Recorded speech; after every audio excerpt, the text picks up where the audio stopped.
lods. Hindi tayo makapagluto ng ulam. Kaya muna tayo. Bili na lang muna tayo ng ulam mga lods. Tayo rito para ating yun. Ito na lang ang mag-luto ng ulam mga lods. Ayan, meron na silang luto mga lods. Magkano ka? Magkano isang buo? Bagitan ko din ng kasi. Ayan yung bibili natin ulam alos. Wala pa silang lutuin. So meron silang isang ano. Pero isa lang yung bibili natin. Kala? 320. 320. Ay, nakalagay sa... Okay na ba siya? Mainit na? Isa dulo okay na. Sige. Ilan ba? Oo. Yung sa dulo na lang. Ilan? Isa lang. Parang dalawa kasi. Anong hiwa? Pulutan pang ulam? Hindi, huwag mo na iwain. Ano lang, buo lang siya. Wala. Oo.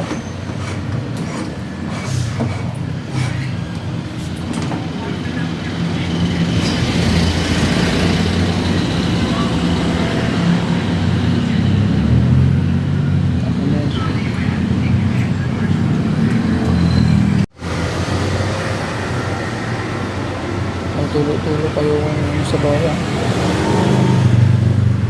Dito tayo dito.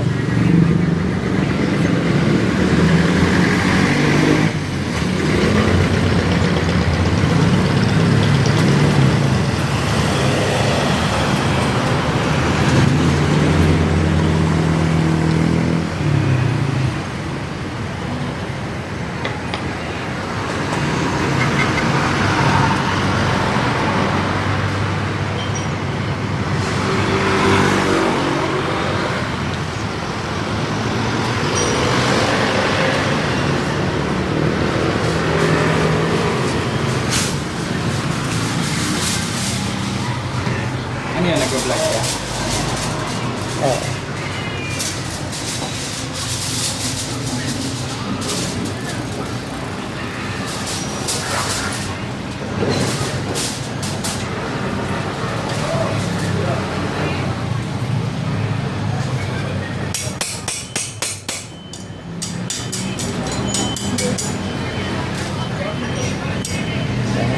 Sige, ano na lang, pa-chop-chop mo na lang siya. Chop-chop na lang. Oo, para kaya dito, di ko na ano yun. Okay na yan, sige, chop-chop mo na lang. Bago na isip. Oo. Mas maganda kasi matalim yung ano mo, yung itak mo eh. Sa akin kasi di mapurol eh. Baka madurog pa doon. Baka madurog eh. Okay lang yan, chop-chop na lang siya. May tanlad yan, di ba? Ha? Nilagyan ng tanlad yan. Ano? Marinate siya sa tanglad. Okay. Kasi pag may tanlad, pabango eh, di ba? Pwede kasi sa pag may tanglad, pwede kumain yung mga bawal sa malansa. Oo.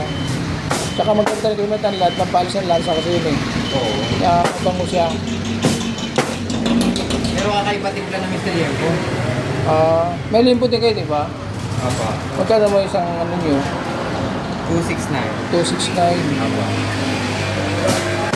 Ayan mga lods, kaya patagtad na natin pagka natin doon, kakain na lang tayo lods kasi alanganin na eh. Okay? Ayan, babalo tayo mga lods.